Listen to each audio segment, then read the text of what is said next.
तर ओबीसीचा cut off हा 485 आहे, तर ईडब्ल्यूएसचा 450 आहे. कुणाला फसवताय असा सवाल या ठिकाणी दसरा मेळाव्यामध्ये धनंजय मुंडेंनी केलेला आहे. काही जणांना खुर्ची मिळवण्यासाठी ओबीसी मधून आरक्षण हवंय असा थेट आरोपही धनंजय मुंडेंनी केलाय. काही जणांना या आरक्षणाच्या आड राहून ओबीसी मधून आरक्षण घ्यायचं आहे.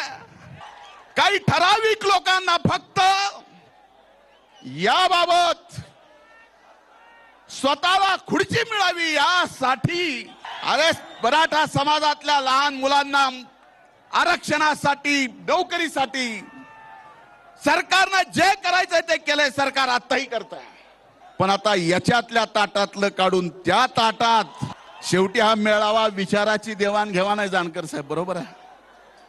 गोपीनाथ मुंडे साहेबांनी मराठा आरक्षणाला समर्थन दिलं होतं, तेच आपणही मराठा आरक्षणाला समर्थन दिलंय. मराठा आरक्षणाला विरोध मुंडे साहेबांनी केला नाही, पण आमच्या लेकराच्या ताटातलं घेऊ नका एवढीच आम्ही विनंती केलेली. एक गोष्ट लक्षात घ्या, मी मागच्या 250 दिवसात माझ्या बहिणीला माहिती आहे.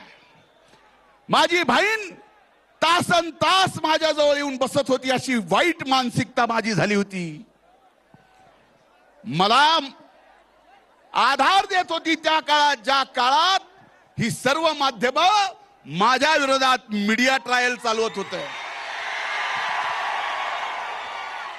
त्यावेळेस मला आधार दिला माझ्या बहिणीनं, माझ्या पक्षाच्या महायुतीच्या नेत्यांना, की आपल्या सगळ्याला सुरुवात करावी लागेल आणि आपल्याला सुरुवात करावी लागेल की आज जे बीड जिल्ह्यामध्ये जाती पातीचं एकमेकाला न बघणं, एका जातीचा दुसऱ्या जातीचा जिगरी दोस्त त्यांची दोस्ती तुटली, हे वातावरण आपल्याला सगळ्याला मिळून बदलायचंय आणि सर्व जाती धर्मातला हा द्वेष पूर्णपणानं काढायचा आहे. हाच या दसरा मेळाव्याच्या निमित्तानं ताईंची परवानगी घेऊन मी संदेश देतो.